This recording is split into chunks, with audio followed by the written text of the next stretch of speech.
Un challenge solidaire a débuté ce mardi à Saint-Dié. La 3e édition de l'opération Défi du sang cherche à encourager la venue de nouveaux donneurs. Une vraie nécessité. Moins de 4% de la population française s'inscrit dans cette démarche, à l'image de cette jeune femme motivée. Pour continuer dans la lancée de ma maman qui elle aussi donnait son sang. Et c'est quelque chose qui m'a toujours tenu à cœur d'aider les autres et pouvoir sauver des vies, pourquoi pas. C'est une première pour vous, un peu d'appréhension ? Pas plus que ça, non. Juste un peu peur de tomber dans les pommes peut-être, mais bon, c'est pas très grave. Tout se passera bien pour Océane. Un questionnaire et une visite médicale s'assurent au préalable de la bonne santé du donneur. Plus de 50 kilos et avoir entre 18 et 70 ans sont les prérequis. La quantité après du don est définie en fonction du sexe, du poids et de la taille.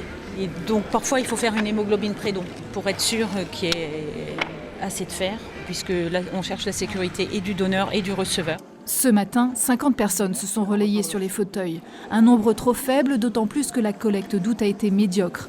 Avant 2020, une journée de collecte faisait se déplacer ici plus de 200 personnes.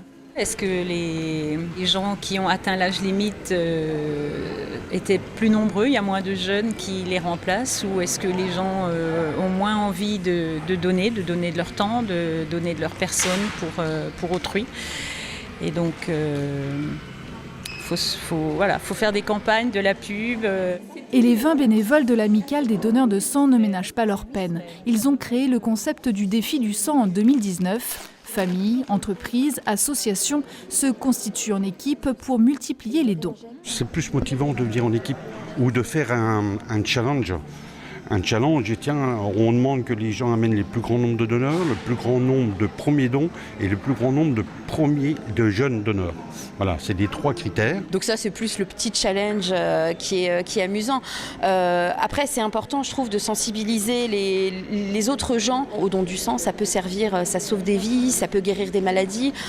Si le sang ne peut pas être utilisé pour être réinjecté chez d'autres personnes, il peut servir aussi à des fins de recherche. Les dernières opérations Défi du sang auraient permis d'augmenter les dons, mais pas de fidéliser. Pourtant, chaque jour, 10 000 poches sont nécessaires en France. Tous les ans, 1 million de patients en bénéficient. Ici, en Déodacie, le défi se poursuit durant les 6 prochaines collectes de la fin d'année.